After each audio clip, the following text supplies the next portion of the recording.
Olá, boa tarde. Estamos Boa aqui. tarde. Nós estamos aqui. O sábado à tarde nosso é sempre uma festa para a gente poder trazer alguma mensagem, alguma reflexão daquilo que nós estamos pensando.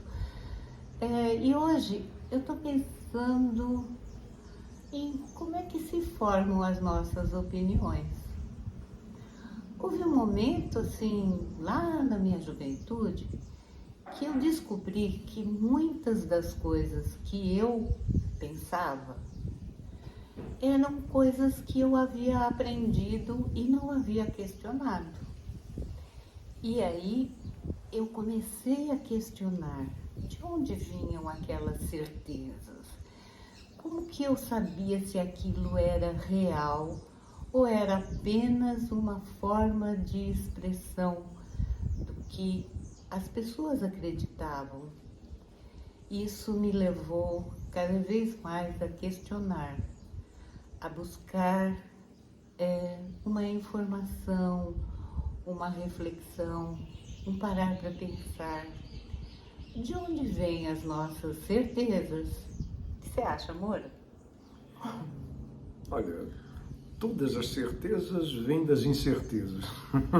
É brincadeira, claro. Mas desde que nós nascemos, nós vamos recebendo valores. O tempo todo, nós vamos recebendo valores. Em alguns momentos nós questionamos, nós procuramos, a criança procura saber qual é o limite que ela pode. Ela vai testando. E algumas coisas vão se confirmando, outras não. Sejam elas verdadeiras ou não. O que o papai disse, o que a mamãe disse, o que a professora disse, a tia, hoje é tia, não é mais nem professora, no meu tempo era professora mesmo. Professora Cida, professora Branca, não tinha essa tia. Tia é irmã da mãe, é irmã do pai. Bom, mas hoje é tia, e virou verdade. Hoje já nem se fala mais em professora no ensino fundamental. No básico, lá no primeiro, segundo ano, na creche então menos ainda. Isso vão se formando valores, vão se formando base da nossa vida. Todos nós precisamos de alguma base. E isso vai constituindo a nossa base. Por quê? Porque é o que nós vivemos. E isso vai adquirindo, se tornando concreto. Embora imaterial, ele vai adquirindo concretude, que eu chamo de concretude. Porque ele é vivido como tal, é vivido como verdade. E ele vai se tornando verdade. Quando me dizem alguma coisa e eu acredito naquela pessoa,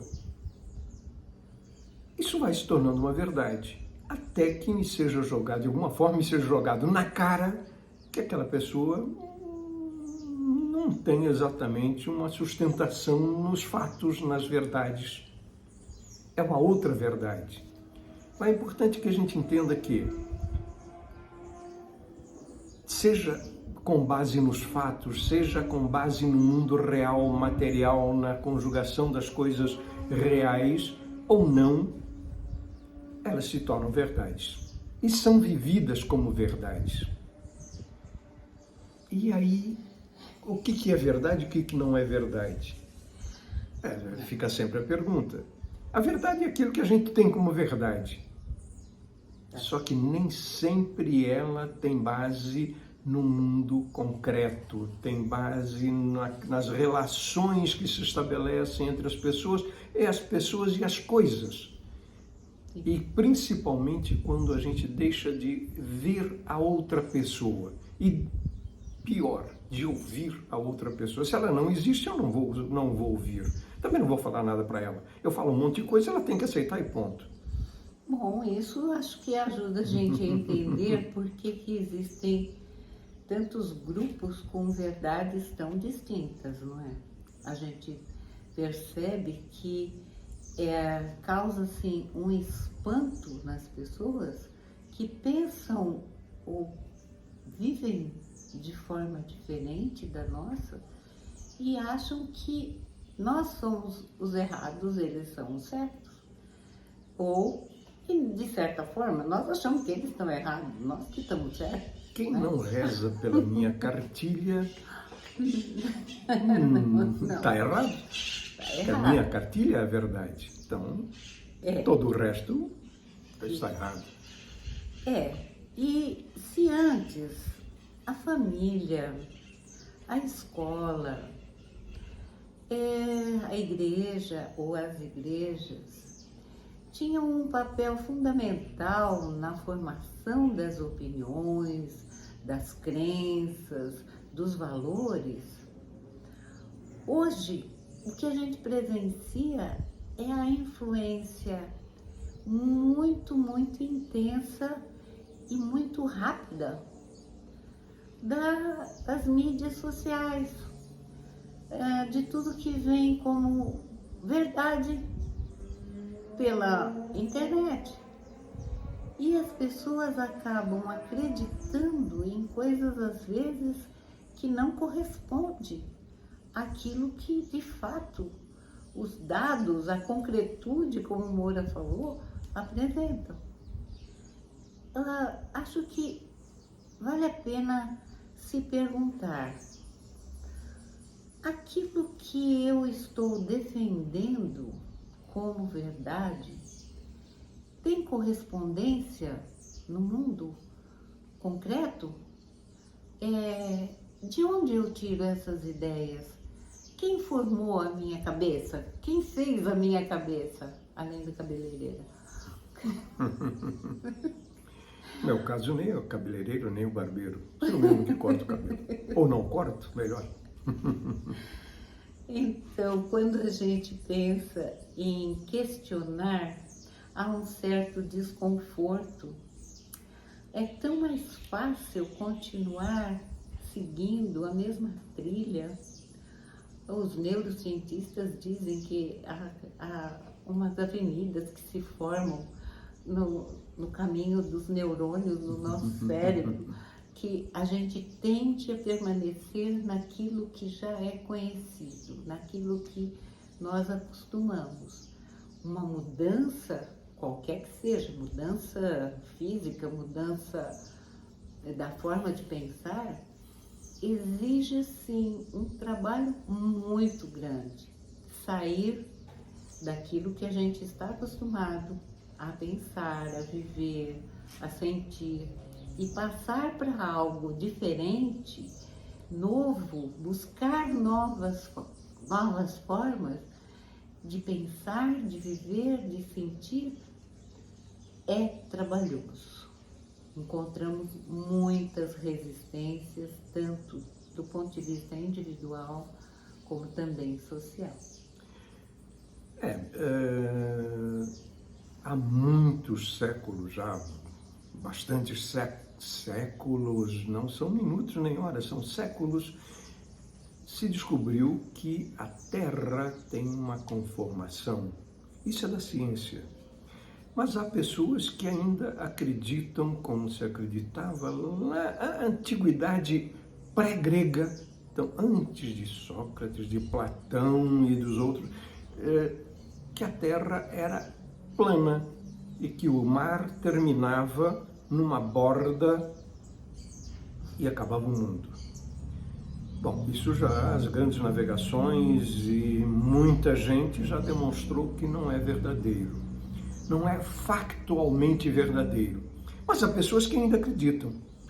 Isso é verdade? Sim, para ela é verdade. Mas não é uma verdade com base nos fatos, não é uma verdade com base no conhecimento científico. Ah, bom, mas a ciência para mim não existe. O que existe é a igreja.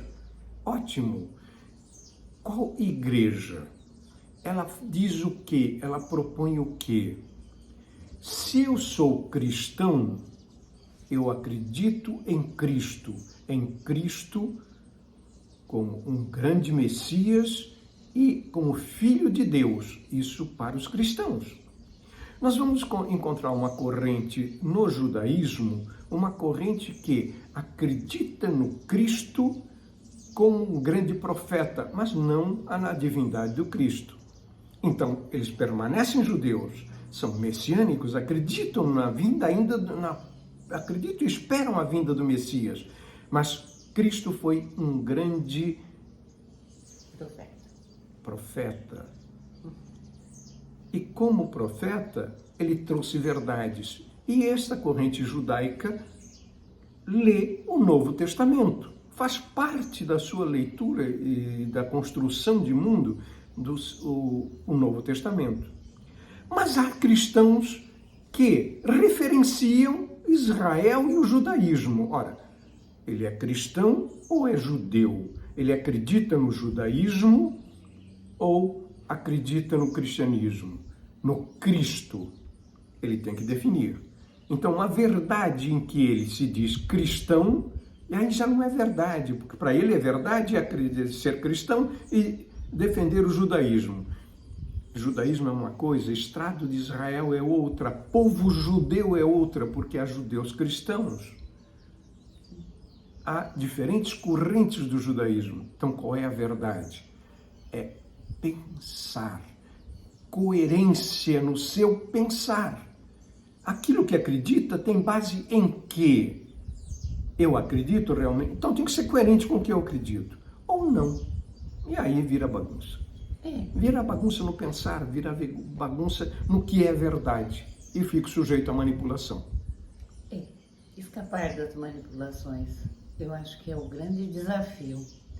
E ter coragem para se questionar e refletir, raciocinar, é algo que vale a pena.